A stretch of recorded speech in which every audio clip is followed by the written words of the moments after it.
What's up, everybody? It's your girl Tay. Happy New Year. It's 2018 and it's time for us to get some stuff done. And prove myself to be one of the best I can. Yeah, I wouldn't. Keep in mind I got longevity deals now.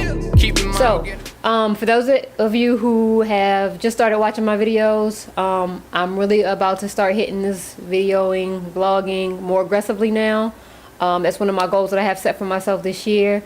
The reasons for that is, one, because the recording myself helps me to become feel more comfortable talking in public. I'm very shy. I don't like public speaking and all that. And although I can't see you, it's still helping me to better articulate and to get comfortable with talking and expressing myself and saying what's on my mind. Two, the second reason is because me recording myself is going to help me to advance my skill level in terms of barbering, and that's what the goal is for 2018, is for me to go from where I am right now in barbering up to that next level. One other reason that I'm doing these videos is because I really love photography.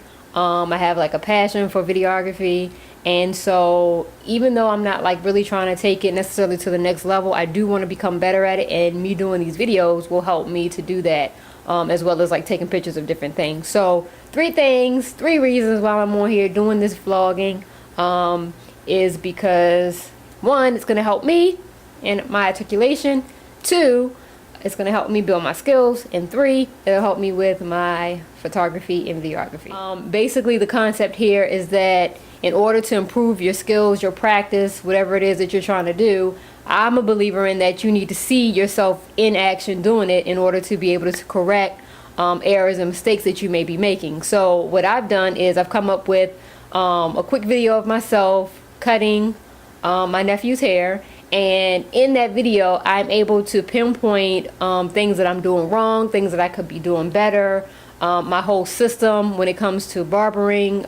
Sometimes barbers have a routine in how they cut. They start from a certain angle or from the back.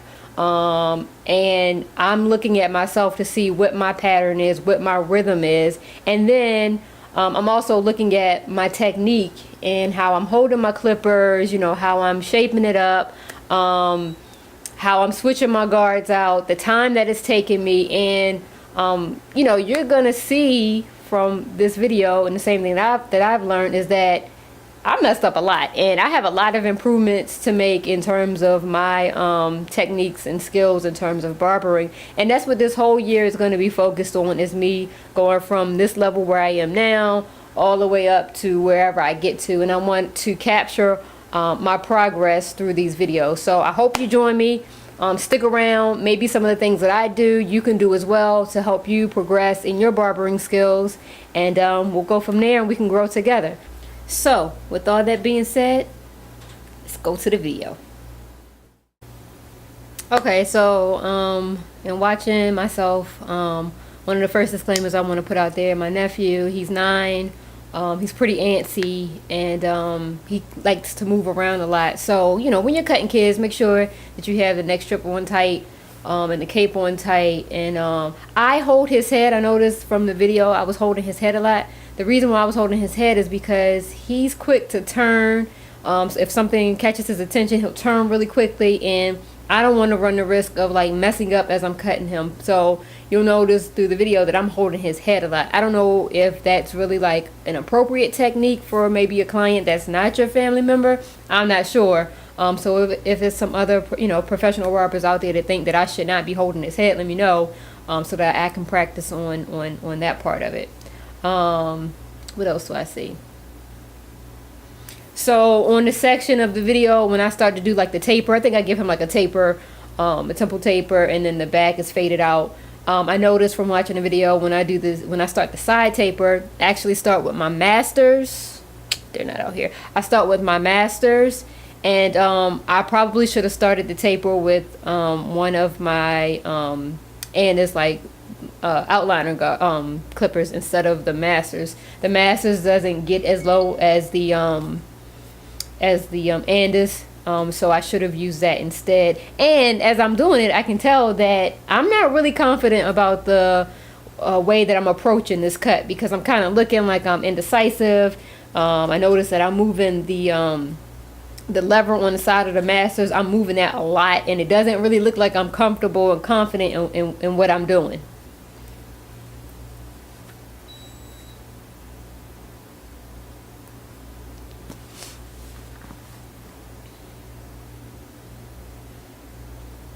Another thing that I notice is like my hand placement.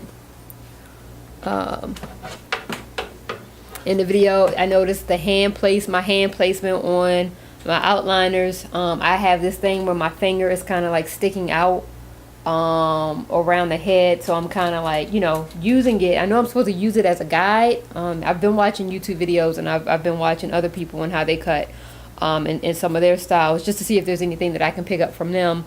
And I noticed that, you know, I might not be holding my clippers accurately. I don't know. I'm holding them to how I feel comfortable, but I am watching that when I look at other people doing their cuts. I'm trying to see like how close up on the clippers they are, how, you know, tight and choked up on the clippers they are, if they're holding it here, if they're holding them here, or if they're holding them like way down here. I'm looking at all of that just to see, you know, if I'm kind of doing the right thing or not.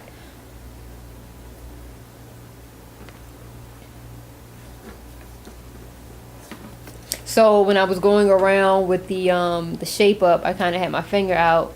That was, in my opinion, like it was helping to guide me, you know, like around the side of his face, as I, you know, made my outline.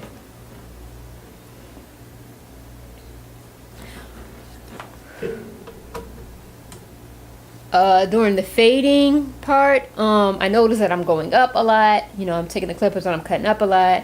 And then I'm turning the clippers upside down and I'm cutting down a lot. I don't know if that's really good. You know, that's something that I'm going to have to look into to see if I need to improve or not, because there was a lot of up, up, up, down, down, down, down, down. The reason why I was doing it was because I was trying to cut some of the bulkiness that's out of his hair. His hair is like really unique in certain areas of it, certain sections, and it seems thicker than others. And, you know, sometimes if I don't get the bulk out by, you know, flicking it up, I'll hit it by coming down. And I don't know if that's accurate. I don't know. So right here doing the shape up part is what I was referring to, and how I hold his head tight. I do that because you know, I've learned from the past, he will turn just to look at something really quickly without any warning, and there's been times where he's turned and I wasn't prepared for it. So, you know, just from learning my client, I know that I have to hold his head in order to keep it still and make sure that there's no errors in the shape up process. So again, I would recommend, you know, everybody just take some time and like record yourself cutting your client, so that you can see what your habits are and what your techniques are, and how you go about doing things. It's no different than like an athlete. When they are going back and watching their highlight tapes, they are watching those tapes so they can see, you know, what they did, the plays, you know, the moves, what happened, what went wrong, you know, where they messed up at or where they did great at, and they're learning from themselves. They sometimes watch highlight tapes on other people, you know, to kind of see what their strategy is, and they're able to pick up certain skills from others as well. So from watching myself, my own self-reflection, what I was able to learn was there's some steps that I need to take now moving forward. One, I need to really like start looking at more videos on YouTube of other barbers, and you know, just like really analyzing them and studying them and see how they do what they do. There's a lot of good videos out there. There's a lot of people that I'm subscribed to who provide good learning videos in terms of technique, and I'll put the links at the bottom of some of the people who I really found helpful in their strategies to learn from. And there's nothing wrong with that. It's not like I'm trying to copy them or you know, take from them. It's a learning process. I think that, you know, if anybody wants to be good at something, whatever it is, whether it's barbering or something different, you really need to do your research and do your homework, and you know, learn from those the best people that are out there. And so that's what you do. So just to wrap it all up, self-reflection, record yourself doing it, you know, doing some cuts, and see what you're doing right, see what you're doing wrong, and just look for ways of improvement. From there, the next step is to start identifying some of those areas of improvement, And you want to keep recording yourself throughout the process though, so you can see your you know, how you're coming along, how you're advancing through these videos. And you know, together we'll get better. So it's your girl Tay. Thank you for watching, and hopefully I'll be back like next week with another video. When the time's right, I light up and ride off in sunsets and Corvettes, like I'm the plug and you